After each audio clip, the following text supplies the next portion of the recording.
Hey, what it do? What it do? What it do? It's your boy Q.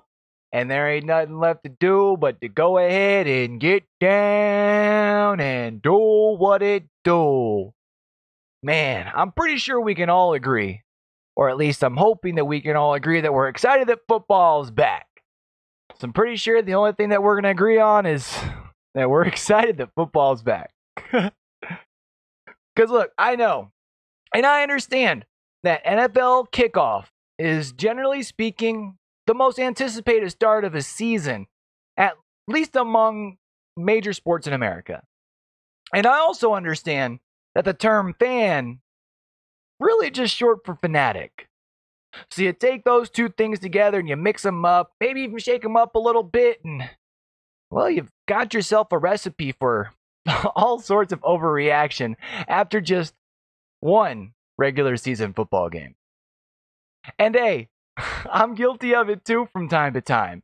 I mean, it's hard to not be when you see your team come out against somebody like, say, the Falcons and just absolutely shut that offense down. You see a running game that's been debatably the missing piece of your offense, and it's hard not to get up and get excited and say, this is our year, baby. The Vikings are finally going to win the Super Bowl. But I won't. I mean, it's the Vikings after all. It's just 1 week of football. They haven't shown me enough for me to be confident to say that they aren't going to find some way yet again to break not only mine, but the rest of Viking Nation's heart. And I'm not saying that after a week that teams haven't given their fans something to be excited about. I'm also not saying that teams haven't given their fans something to worry about. But what I am saying is, it's just week one, baby. Let's pump the brakes a little bit before we start overreacting, especially about a lot of these blowouts that we saw come week one. So I want to sit down here for a minute and put things into perspective. Because when it comes to college football, we don't overreact when Mississippi State creams Louisiana 56-10. We don't all of a sudden call them a contender and start to clamor about their quarterback. What we do is we say that they had a good game, but we understand that Louisiana was just overmatched. Mississippi was just the better football team. So first things first, why are we hyping out this blowout down in Miami? Look, I know. The Baltimore Ravens beat the Miami Dolphins bad. I'm talking so bad, I'm pretty sure Adrian Peterson was watching the game, turned to his son and said that beating was pretty excessive. But what I'm saying is, yes, the Miami Dolphins are an NFL team. But that's about the most we can say about them. Look at the composition of the team. It was reported that more than a handful of players contacted their agents after just one football game, saying that they wanted to be demanded to be traded. Do those sound like competitors to you? So I'm not going to spend a whole bunch of time here trying to discredit Lamar Jackson and what he did. He had a great game, let's be real. But to be fair and honest, if I was the defensive coordinator of the Miami Dolphins heading into that game, my game plan probably wouldn't have been much different from the get-go. Stack up the box, make Lamar Jackson beat you with his arm. Unfortunately, that's just what he did. I mean, I remember in 2014, the world told St. Louis not to get all hyped up about a 52-0 win against the Oakland Raiders. And they're right. That St. Louis Rams team went on to only win 6 games. And I'm not saying that the Ravens are going to be that bad.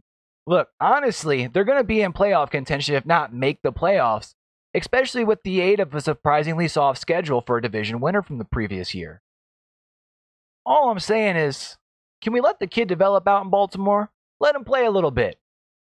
Let's stop trying to build up all this hype and expectation, because we've already set that bar pretty darn high, if I could say so myself.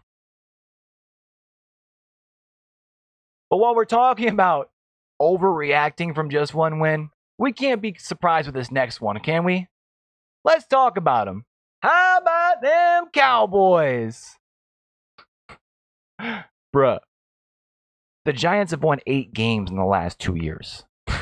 They've been in the bottom third of the league in defense 3 out of the last 4, with 2 of those being one of the 2 worst defensive teams. The only weapon that team has on offense is Saquon Barkley. And even with Eli Manning's really starting to show his aging, they went out and burned their first-round draft pick on Daniel Jones. Now, look, I'll be one to admit, Dak looked good. But can we admit that he should have? I mean, he has all those weapons around him against such a terrible team.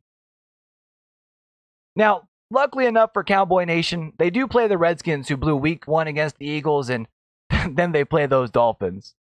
So unfortunately for the rest of us, we are going to have to hear that annoying fan base grow just progressively louder on their trip to 3-0. But the road does get tougher from there. Let's not jump on the bandwagon and crown the Cowboys the NFC champs. And you'll notice there's a trend here. We're talking about beatdowns this week. Let's go ahead and talk about the one out in Cleveland. And let's be honest, the only reason most of you guys were keeping an eye out was really just because you didn't believe all the hype and you just wanted to say you were right. And with the Browns being the Browns, I really can't blame you. Especially with the addition of Odell Beckham. Look, I told you guys last year he wasn't worth the money when he signed the extension in New York. Although he is a good player and he does make the Browns better than they were last year, at least on the offensive side of the ball. But let's face the facts. The Browns offense didn't get a chance to gel at all this preseason.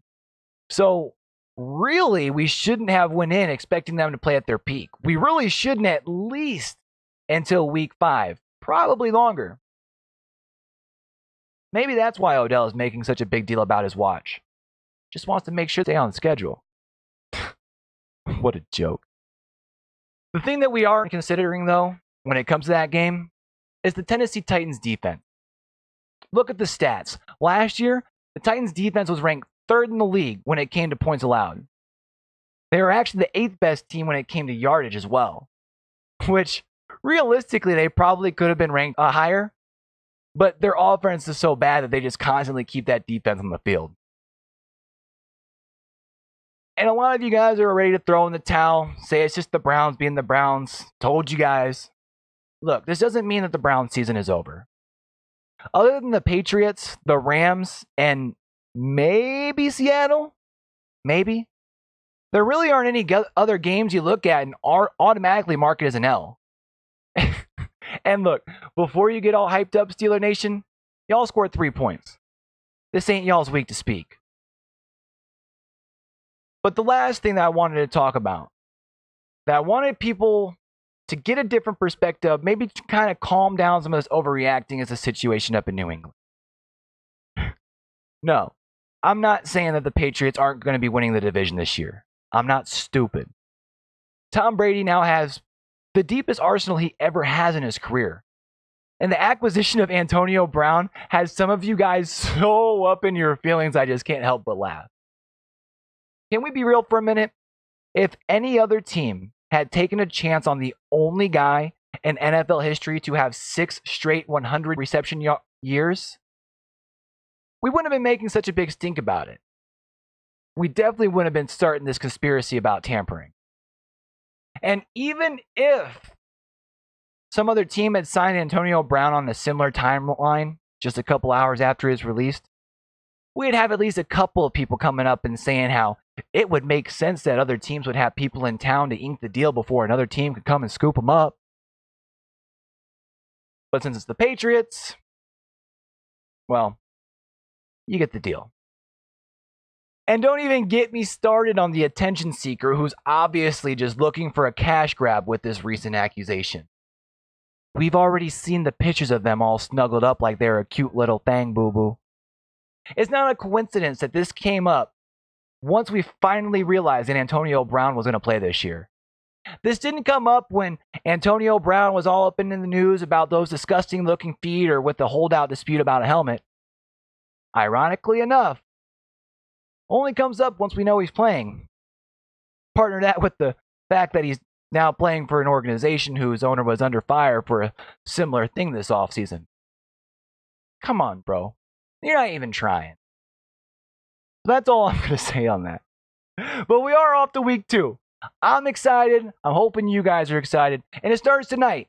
We got the Bucks and the Panthers squaring off at Bank of America Stadium, both of whom are looking for their first win of the season. Then we got to wait a couple days, but then it kicks off again on Sunday. We've got the Vikings and Packers battling it out in Lambeau for early control of that division. We've got the Saints looking for some redemption against the Rams after last year's NFC Championship fiasco. Unfortunately, we have been robbed of Baker versus Darnold just because of the news today that Darnold's going to be out at least a week, if not quite a few, because of mono. But until next time, guys, make sure you do me a favor. Hit that subscribe button down there. Hit that like button. Leave a comment down below. Let me know what you guys think.